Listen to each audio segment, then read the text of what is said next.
Allez, Boker Tov à tout le monde, Bezrat Hashem. On reprend le Perek 7, chapitre 7 du Tanya. On s'était arrêté la semaine d'avant, on n'était pas là. Il y a 2 semaines, on a fait un cours sur Yudjvat. Donc on essaye de se remettre Bezrat Hashem dans le move. On avait fini le dernier cours sur le 7e chapitre, sur le Inyan, vous vous rappelez, de tout ce qui est manger, les Shem, Shamaim. Et là, le Admour Azaken, on s'est arrêté à cette phrase-là. Vegufo naasa lahem levush ou merkava. C'est quoi son corps devient un levush, devient un habit, un merkava pour les shalosh klipot atmeot. En fait, si tu ne manges pas, on a dit les Shem Shamaim, mais on va passer après de sujet parce qu'on va aller dans d'autres domaines qui sont aussi très très intéressants par rapport à comment on doit se comporter tous les jours dans tous nos inyanim. On avait dit qu'il y a l'aneshama, elle a ses levushim, ses habits, les habits de l'âme qui sont, on avait dit, la pensée, la parole et l'action. On avait dit que l'âme animale aussi a ses levushim. Pareil, pensée, parole et action. Et en réalité, à partir du moment où je vais rentrer maintenant, c'est ça le chidouche, dans un domaine qui est autorisé, ouais, mais que je ne vais pas prendre les Shem Shamaim, je vais mettre Dieu de côté dans ma pensée ou même dans ma parole sans faire de bracha ou quoi que ce soit, alors je vais aussi devenir un levush, un habit de la Sitra Achara. Ça veut dire que je vais devenir un véhicule parce qu'au même moment où j'ai pris la chose, le chomer, cette matière-là, je l'ai rentrée en moi et je n'ai pas pensé à Dieu, on avait dit que cette partie-là qui était censée aller vers la Gdusha, elle tombe dans les 3 portes d'impureté, si vous vous rappelez, par rapport au Inyan, comme on avait les kavanotes qu'on doit mettre dans chaque chose. Et à ce moment-là, comme j'ai pris cette force-là, cette énergie-là qui me fait vivre à ce moment-là, mais je n'ai pas pensé, j'ai pensé rien que les Shem Tava, juste pour le kiff, juste pour mon kiff, alors je deviens moi-même un véhicule, le Merkava, comme on voit avec Avraham Yitzhak et Yaakov, qui s'appelle le Merkava d'Akadosh Baruch Hu. Il y a aussi David Ameler qui est le Merkava d'Akadosh Baruch Hu. On sait que David Ameler, il est devenu le Merkava d'Hachem. C'est quoi un Merkava? C'est quoi la particularité d'un Merkava? Merkava, il y a le tank, ouais, Merkava, mais ça veut dire en fait un véhicule. Le véhicule, il est conduit par son conducteur. Il n'a aucune volonté propre, hormis la direction du conducteur. Et quand on dit qu'Avraham, Yitzhak et Yaakov, c'est des véhicules de la Gdusha, en fait, la Torah elle veut nous dire que dans leurs pensées, dans leurs paroles, dans leurs actions, dans tout ce qui se passe chez eux, en réalité, ils véhiculent la Gdusha. Il n'y a pas de volonté propre. En fait, c'est juste des conducteurs de la Gdusha. Ils emmènent leur vie et tout ce qu'ils vont faire autour vers Akadosh Baruch Hu. Tu peux, Chaz Shalom, devenir aussi un Merkava pour la Klippa. Tu peux devenir aussi un véhicule pour le côté obscur, ouais, le côté contraire, Jedi. Donc maintenant, faut se battre. Là, il est en train de te dire que si tu manges quelque chose, pas les Shem Shamaim, tu deviens encore une fois un véhicule pour la Klippa. Et c'est impressionnant, parce que j'ai rien fait de grave en réalité. J'ai pris quelque chose, on ne parle pas de quelque chose d'assourd, j'ai pris quelque chose qui était permis et j'ai mis Dieu de côté, c'est ce que je deviens à ce moment-là. D'accord? Donc maintenant, on va voir. Il y a une réparation à ça. Pourquoi il y a une réparation à ça? Parce que n'oubliez pas que, en fait, tout ça, tout ce qu'il est en train d'expliquer, le Admor Azaken, c'est basé sur le passouk Kadesh et atzmecha bemutar lach. Sanctifie-toi dans ce qui est autorisé. Ouais, le chidouche, la force, c'est pas de se sanctifier dans la Gdusha. Tu te sanctifies quand tu vas au mikvé, tu te sanctifies quand tu vas mettre tes tefilines ou tu vas à la tefila, c'est pas un chidouche. Akadosh Baruch Hu, il te demande, il te donne un ordre de te sanctifier dans ce qui est autorisé, c'est-à-dire qu'en fait, il te dit pénètre-moi dans ta vie de tous les jours. Maintenant, pourquoi donc ça t'emmène au contraire si tu ne fais pas la chose? Parce que étant donné que c'est un commandement de la Torah, et on a dit qu'à partir du moment où tu ne fais pas un commandement de la Torah, c'est comme un chayal qui n'écouterait pas, d'ailleurs on a oublié les dédicaces d'aujourd'hui pour les chayalim et pour les chatoufim bezat Hashem, cher zéru kulam brim veshlemim beshalom. Et donc à partir du moment où il y a un chayal, si son commandant lui demande une pkouda, il lui donne un ordre, il n'obéit pas, à ce moment-là il est déjà appelé rebelle. Donc c'est pareil avec Akadosh Baruch Hu. Quand Dieu il te dit sanctifie-toi dans ce qui est autorisé et que tu ne le fais pas, en fait, tu t'es déjà rebellé. Même si dans ton conscient, tu n'as pas la pleine conscience de cette chose-là, c'est ce qui se passe. Tu n'écoutes pas ce que Akadosh Baruch Hu il attend de toi. Alors maintenant, le tikkun, il est plus facile. Les fichas, le Admor Azaken, il te dit, t'inquiète pas, c'est pas pour toujours. C'est pas comme la klippa qu'on va voir que la réparation des choses qu'on a fait dans la klippa, elle est beaucoup plus difficile. Quand c'est quelque chose d'autorisé, je vais appeler ça, j'ai juste omis, ouais, de penser à Dieu. D'ailleurs, il y a quelqu'un qui m'a posé la question il y a 2 semaines par rapport aux brachot. Alors, effectivement, les brachot, elles ont été là exprès pour déjà te donner un temps de réflexion. la bracha, hormis que tu sanctifies le nom de Dieu et tu fais des louanges à Dieu, au moment où je fais la bracha et on me présente quelque chose à manger, alors je m'arrête, au lieu de me jeter sur le verre de coca parce que j'ai soif, je me suis arrêté, ça me donne un laps de temps de réfléchir à qui appartient ce coca et d'où vient ce coca et pour qui je le bois. Et grâce à cette bracha-là, on est censé, si on met un peu de kavana, pas besoin de faire les grands mekoubalim et de penser à toutes les kavanas du Harizal, juste Baruch Ata Hashem, le sens des mots, je suis censé déjà prendre ce coca-là et le mettre dans le bon endroit. C'est un des buts. Après, le seul problème, c'est que des fois, on oublie si on a fait la bracha ou pas. Parce que je refais la bracha, je refais pas la bracha, j'ai fait la bracha. Donc, n'oubliez pas que le but de la bracha, c'est bidou que cette kavana-là. Il dit Ad asher yeshuv adam ve'yerzor la'avodat Hashem ou les torato. Donc, étant donné qu'on avait expliqué plusieurs notions, on avait expliqué qu'il y a la notion de moutar, donc ce qui est permis, et la notion de assour, ce qui est interdit. La traduction française, elle est mauvaise. Ouais. On avait expliqué que assour, c'est comme assir, comme un prisonnier. En fait, la Torah, elle veut te dire c'est prisonnier dans les forces du mal. Donc, ça ne sert à rien, tu n'as pas les clés, tu ne pourras pas aller sortir. On va voir que même ça, le Admour Azaken, il va nous dire comment c'est possible de sortir les prisonniers, enfin toute la Gdusha et toutes les choses qu'on a emmenées là-bas. Hein. Mais Ben Taïm, en attendant, hein, ce qui est moutard, donc c'est ce qui est autorisé, c'est la capacité, c'est la possibilité de Taneshama d'élever la chose. Vous savez, il y avait un shochet qui s'appelait Matir Asurim Bidjouk. C'est la kavana des brachot du matin, Kol HaKavod. Quand on dit Matir Asurim, libère-nous des menottes en fait qu'on a. C'est quoi les menottes? Quelles menottes on a? Si on n'est pas prisonnier, alors je ne devrais pas faire cette bracha, c'est bracha levatala, si je ne suis pas en prison. Non, Matir Asurim, c'est Bidjouk Sastenkoula. Donne-moi la possibilité de sortir, ouais, toutes les choses qui sont parties dans les clipotes et d'élever toutes les choses qui sont autorisées. Il y avait un shochet qui s'appelait Aaron Yafé. Un jour, ce shochet-là, il était dans un village et on lui a annoncé que le Tzemar Tzedek allait arriver. Et donc, il cherchait un shochet pour pouvoir, les Harei Achoto, pour pouvoir l'inviter et lui donner à manger au rabbi qui arrive dans la ville. Et le rabbi, il est venu, il a vérifié son couteau, il a vérifié la personne. Il a dit, il n'y a pas de problème, fais la shrita et je mange de ta shrita. Bon, c'est une grande fierté, ouais, quand un admour, il vient et te dit de toi, je peux manger. Donc, le rabbi l'a accepté en entretien privé avant son départ. Il lui a dit, voilà, il lui a dit, tu as des questions à poser. Il lui a dit, oui, j'ai une question.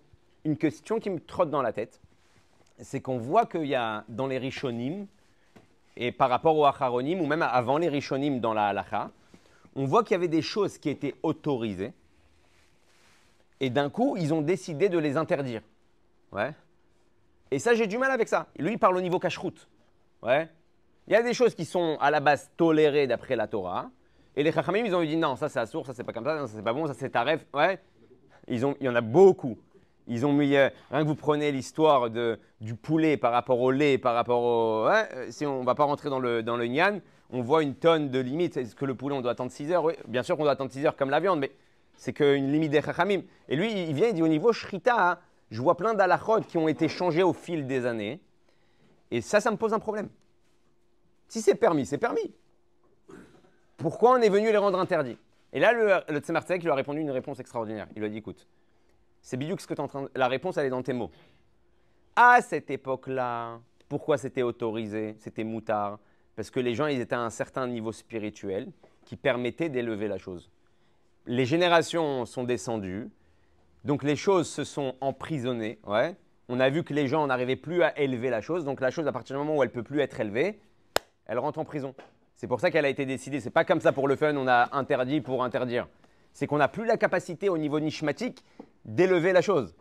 Et il a reçu sa réponse et il était content. Donc chez Zéou Leshon Eter ou Moutar, que l'on marche chez No Kashur Vasur Bideh Chitzonim, chez Lo Yuchal Larzor Velalot Lachem. Donc en réalité, quelque chose qui est autorisé, et tu as omis de mettre Dieu dans cette chose-là, le tikkun, la réparation de la chose, elle est beaucoup plus facile que si tu as fait une avéra, que si tu as fait quelque chose d'interdit. C'est-à-dire au moment où tu vas faire Larzor la Avodat Hashem, tu reviens vers le service divin, tout ce que tu as fait tomber dans les clipotes, qui étaient autorisés, tu les refais remonter vers la Gdusha.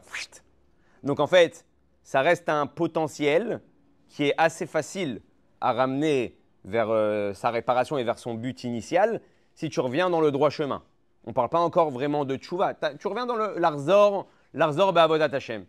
Maintenant, tu commences à prendre des cafés le matin pour te réveiller, pour pouvoir prier plus Bekavana et étudier. Alors, toutes les fois où tu as pris cette prise de conscience, toutes les fois où tu as pris des cafés juste pour le kiff et que c'est parti en bas, tu les fais tous monter en même temps. C'est pas mal, hein?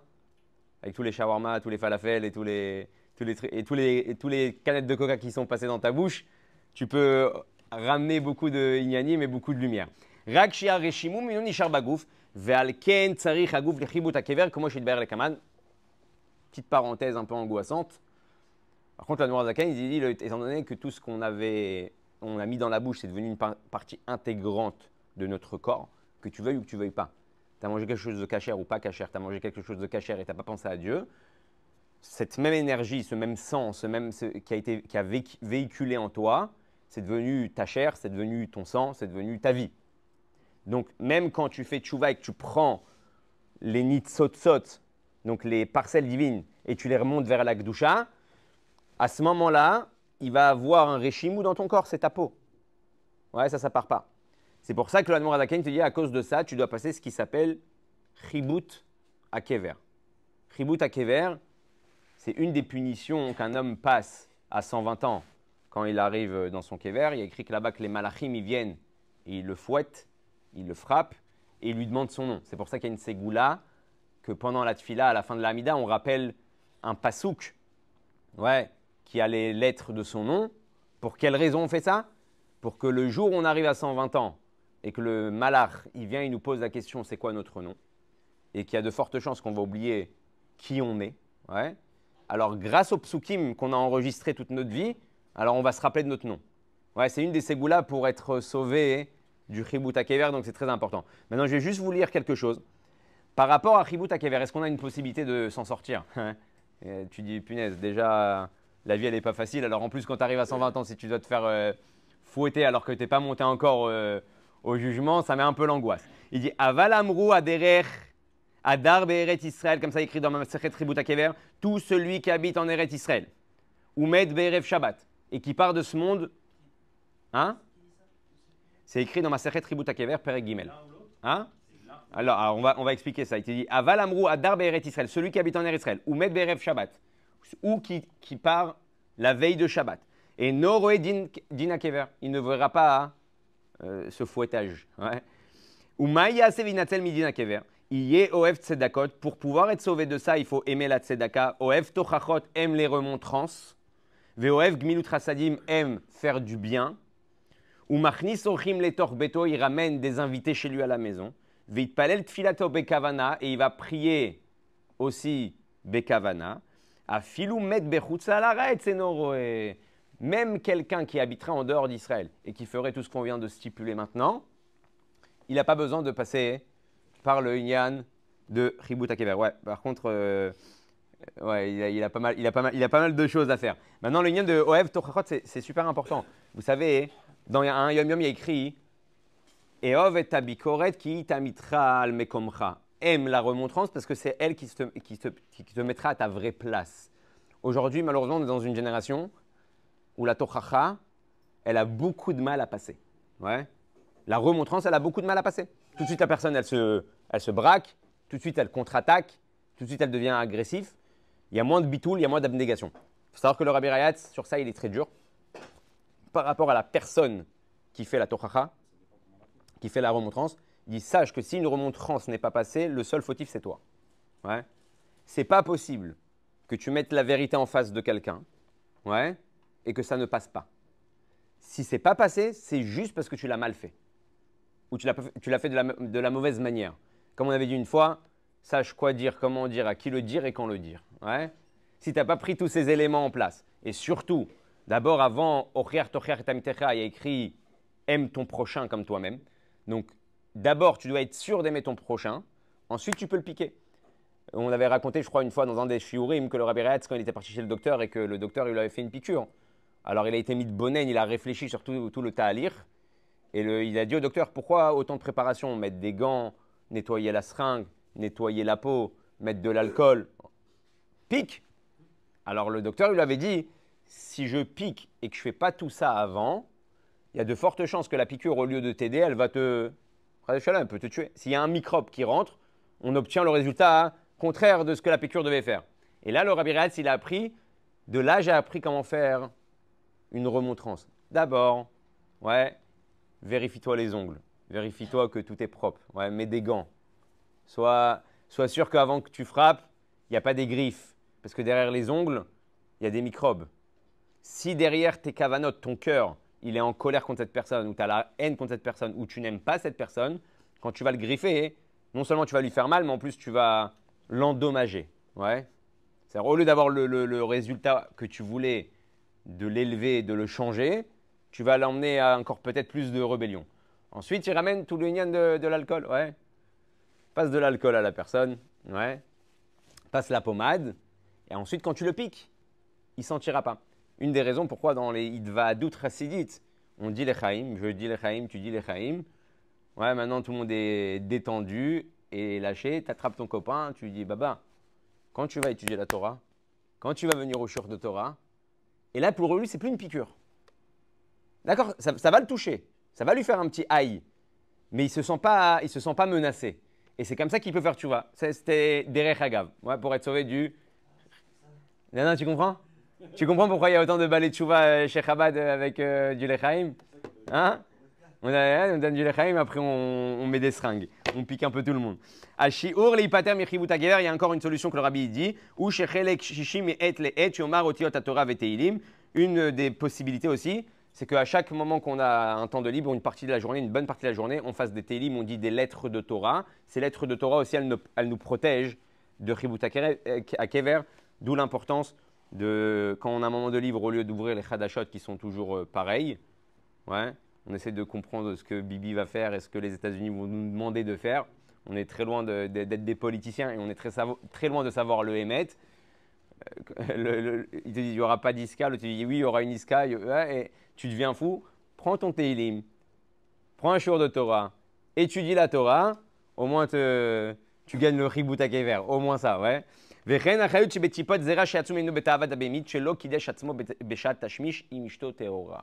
la le Admor Zaken, il rajoute un autre prat.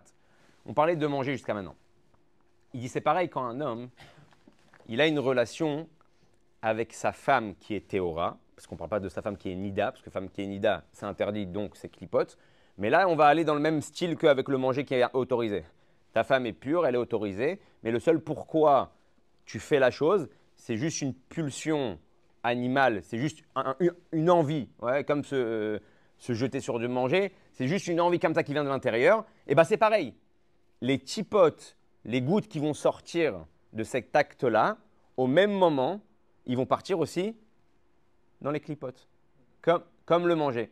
Alors c'est pareil, pour réparer ça, au moment où je vais prendre une prise de conscience et je vais changer ma guicha, ma façon de voir et de penser les choses, parce que je vous rappelle que le chibour entre un homme et une femme, c'est le chibour entre les Bnei Israël et Dieu. Il faut savoir pourquoi, on va parler beaucoup de ça dans les prochains cours, par rapport au yan de Otsad, Zera, Levatala, tout ce qui est semence en vin.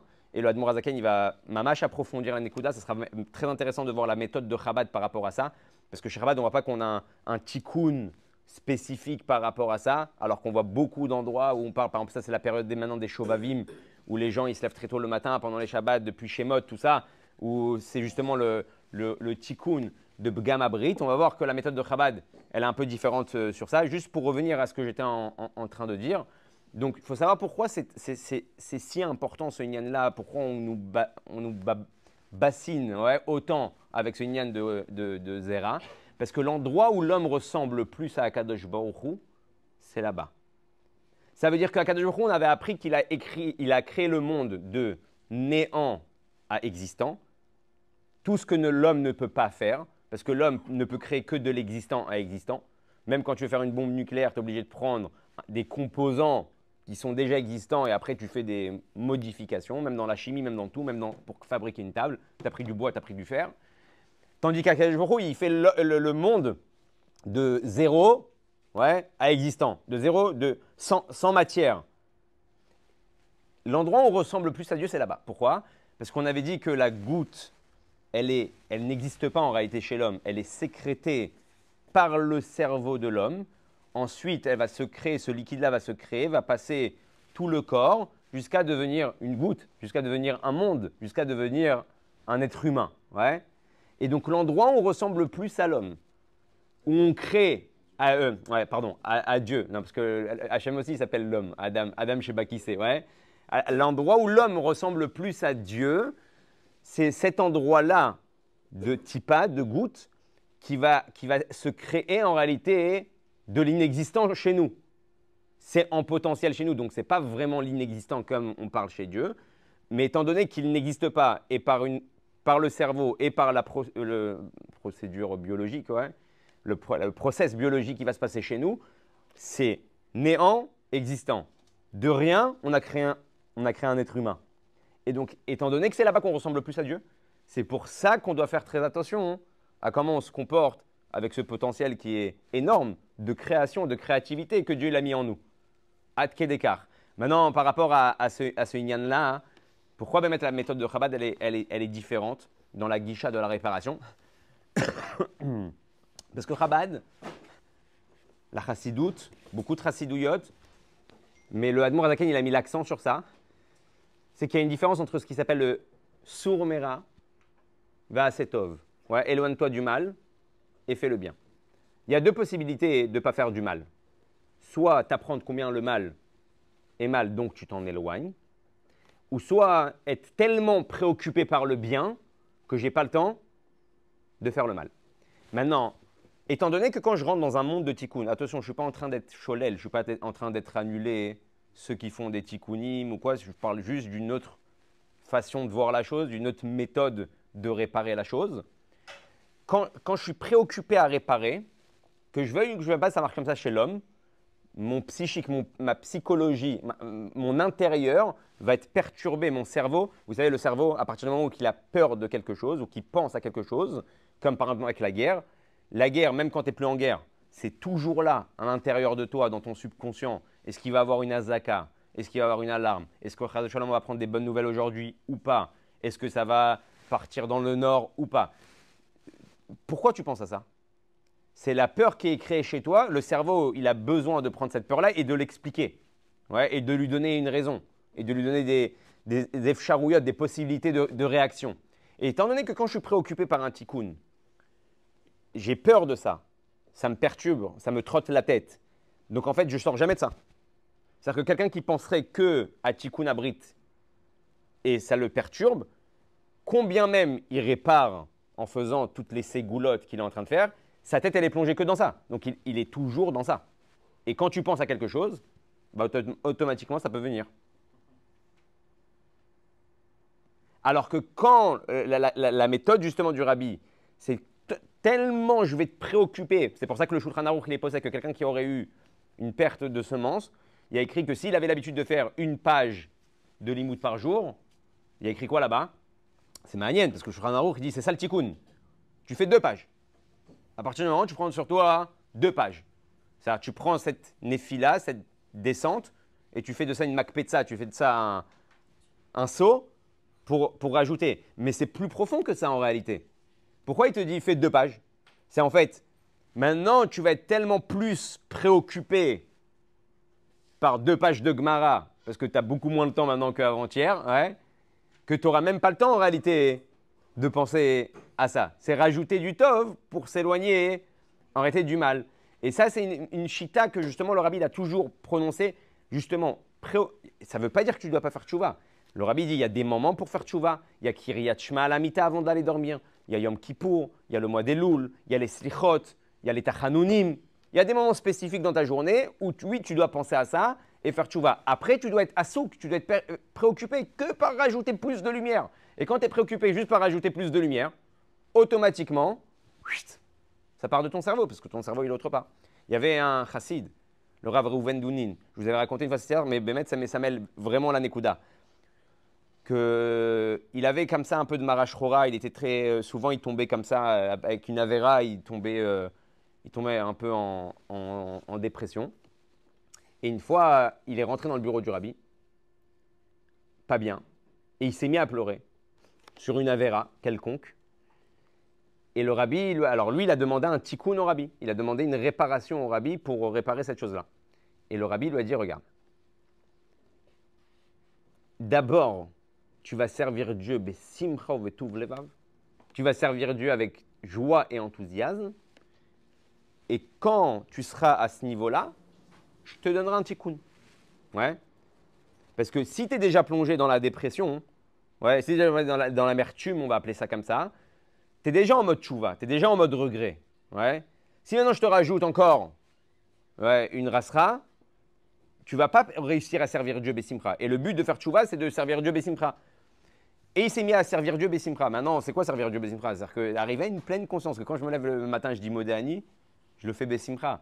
Je fais Netilat Yadayim, je le fais Bessimcha. Je fais mes brachot, je le fais Bessimcha. Je fais Matula, Bessimcha. Je suis tellement joyeux, je suis tellement content d'avoir eu ce mérite d'être juif et de pouvoir avoir accès au plus grand des grands par rapport à la Torah, Chochmato Idbarar, Retzono Idbarar, sa volonté, sa Chochma, la Chochma d'Akadosh Baruch Hu, je suis attaché à ça, je suis tellement content en réalité. Quand tu arriveras là, alors après on parle de Tikkun. Et Rav Reuven Dounin, il raconte que lui, il pensait que cette période-là allait durer 2 semaines, 3 semaines, 1 mois, et que le rabbi allait l'appeler et lui dire « Bon, allez, viens maintenant, je te donne un tikkun ». Il dit « Le rabbi m'a appelé seulement 20 ans après ».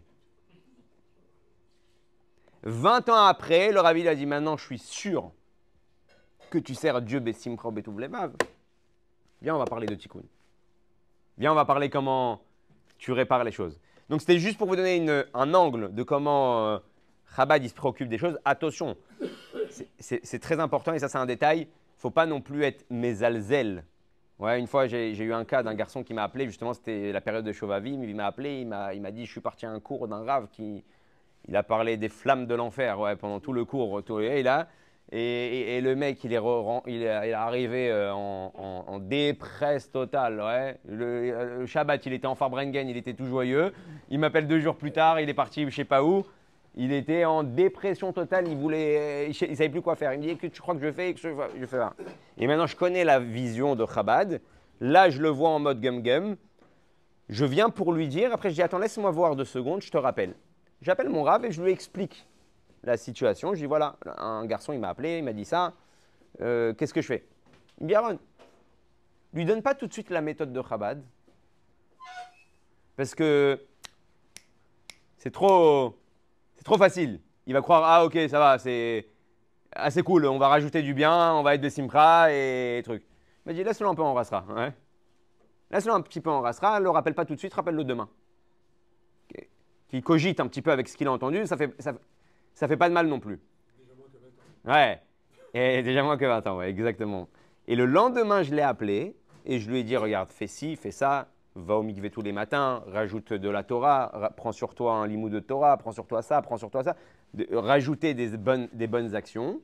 Et Bezrat Hashem, on a commencé à travailler ensemble sur cette Nekuda-là. Donc, je ramène ça aussi pour dire que la Shita, la méthode, c'est de rajouter du bien et d'être dans la Simcha et tout Vlevav, ce qui va nous éloigner automatiquement de cette chose-là et qui va nous aider à réparer la chose. D'un autre côté, ça ne veut pas dire que tu dois t'enlever le gum-gum, l'amertume de la chose dans laquelle tu dois faire tchouva. Mais encore une fois, hein, il y a des moments spécifiques. Et Baruch Hashem, je vois que c'est passé assez vite. On va juste finir avec des mots du Tanya. Ma shenken b'ma'achalot asurot u'biyot asurot shem shel shalosh kipot atmeot egamre em asurim ushurim bidei chitzonim lemala leolam ve'anolim misham ad ki yavo yomam v'ivulam avet lanetzach comme shekatuv ve'et ruach hatuma avir min haaretz. Donc pour maintenant, on a parlé de comment élever ce qui était autorisé et qui est parti en réalité dans la Touma. Le Admour Azaken, il va nous donner, Bezrat Hashem, la semaine prochaine, on va continuer, si Dieu veut, avec le Inyan de comment réparer ce que j'ai fait, mais des vrais avérotes. Des vrais avérotes qui, on a dit maintenant, elles sont emprisonnées, tu n'as aucune possibilité d'arriver les chercher. Il va y avoir 2 possibilités. Soit Mashiach. Quand Mashiach il va venir avec toutes les clés de toutes les prisons. Tac, tac, tac, tac, tac, tac, tac, Matir Asurim, il va ouvrir tout ce qui est tombé dans les clipotes et ils vont remonter vers la Gdusha. Ou deuxième possibilité, et sur ça on va s'attarder Bezrat Hashem la semaine prochaine, ce qui s'appelle la Tchouva, ouais, Gdola, il appelle le Admor Hazaken. Tchouva Gdola, hein, ouais, Be'ava qui va transformer les Zdonot en Srouyot, qui va transformer les Averot en Srouyot. On connaît plein d'histoires avec des rabbanim qui ont dit à des gens, je suis jaloux de toi, parce que toi, quand tu vas faire Tchouva, tu vas te retrouver avec plein de… Et ce n'est pas compréhensible. En réalité, comment c'est possible que mettre la tchouva t'emmène à un niveau où les choses mauvaises que tu as fait, elles deviennent bonne, ouais, elle devient un srout, un mérite. Pourquoi tu me dis ça devient un srout? C'est une avéra. Tout simplement, parce que ce qui t'a emmené à faire tchouva, hein, le sentiment d'amertume, le sentiment de tsam alecha nafshi, que j'ai soif, je suis assoiffé de toi, il est venu d'où? Il est venu parce que tu es tombé là-bas. Si tu n'étais pas tombé là-bas, tu n'aurais pas pensé à faire tchouva gdola. Quand tu as fait une bêtise, c'est là que tu penses à faire tchouva gdola. Donc, si tu arrives au même moment, au lieu de morfondre sur toi-même, prendre cette possibilité-là de faire tchouva, donc tu as pris cette même avéra et grâce à elle, ouais, tu t'es rapproché encore plus d'Hachem. C'est pour ça que cette même zadon, cette même avéra, elle devient un srout. Elle devient ton propre mérite. Elle t'a aidé à te rapprocher de Dieu. On parlera aussi du fait, on ne peut pas dire, alors ok, je vais faire plein d'avérotes. Voilà. Je vais faire plein d'avérotes, comme ça je vais avoir plein de strouillottes, étant donné que Dieu nous a déjà bloqué à ce niveau-là. Il a dit, puisque tout celui qui compte faire des avérotes et dire, je vais faire tchouva, donc on va lui, Hachem, il connaît les plans. Hein, on ne l'aidera pas, exactement. Ouais. Ah, il a dit, l'omaspikim beyado. Et tu parles d'un beau inyan, l'omaspikim beyado la sotchouva. Et ça veut dire quoi l'omaspikim? L'omaspikim en hébreu, c'est aussi milachon aspaka. Ouais. Aspaka, c'est une. C'est ce qu'on te fournit. On ne va pas te fournir l'aide que tu as besoin pour faire tchouva. Ça veut dire qu'en réalité, ta tchouva, si tu as pensé à faire ça, hein, alors Dieu t'a bloqué. C'est-à-dire qu'il te dit, Hachem, tu as fait des avérotes, je vais t'aider. Je vais t'aider à t'en sortir. Il y a le mois des Louls, à Melech Bassadeh, il y a Kippour. Hein? Si c'est dans ton intention de si c'est dans ton intention de faire pour sortir de là-bas, Dieu dit, je ne te dirai pas. Ça ne veut pas dire, encore une fois, que tu ne peux pas faire, mais ça veut dire que tu auras beaucoup de mal et tu ressentiras même pas l'envie de faire tchouva. Si la personne elle a fait des avérotes, Ouais. pas en se disant je ferai tchouva plus tard, en se disant je fais pas tchouva. Je fais pas quoi? Je fais pas tchouva. Ouais, d'accord. Sans avoir l'intention de faire tchouva, je fais des avérotes, et bah je sais que je fais une avérote. Oui, bah non. Alors lui, il rentre pas dans ce galère-là. C'est ça. Alors lui, il a la. Ouais. C'est pire en fait. Oui, mais c'est quoi c'est pire? Parce qu'en fait, quand tu fais des avérotes et qu'en même temps tu dis je m'en fiche, je vais faire tchouva, c'est que tu fais ça même pas à sang chaud, tu fais ça à sang froid. Et c'est ça le pire. Quand tu fais ça à sang chaud parce que tu es chaud, tu dis je m'en tape moi de rouler. Donc ton cœur il est encore chaud, ce même cœur qui est chaud, tu peux le déplacer. Mais quand tu fais ça réfléchi et que tu dis ah ok, je vais faire de toute façon, j'ai la.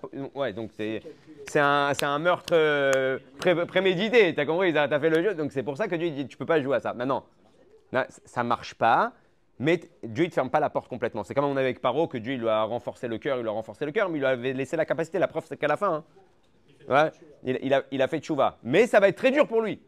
On voit Paro.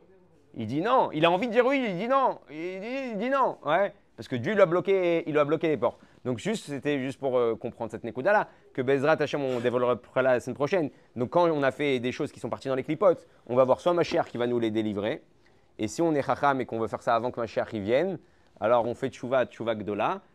Cette amertume-là me pousse à me rapprocher de Dieu, et donc mes donotes se transforment en srouillottes. Bien sûr, comme on a dit, il ne faut pas que ça soit prémédité et les khatrila, parce qu'on ne joue pas avec Hachem. Des bonnes nouvelles, et qu'on ait le mérite de voir Mashiach Tzidkenu Techef U'Miyad Mamash.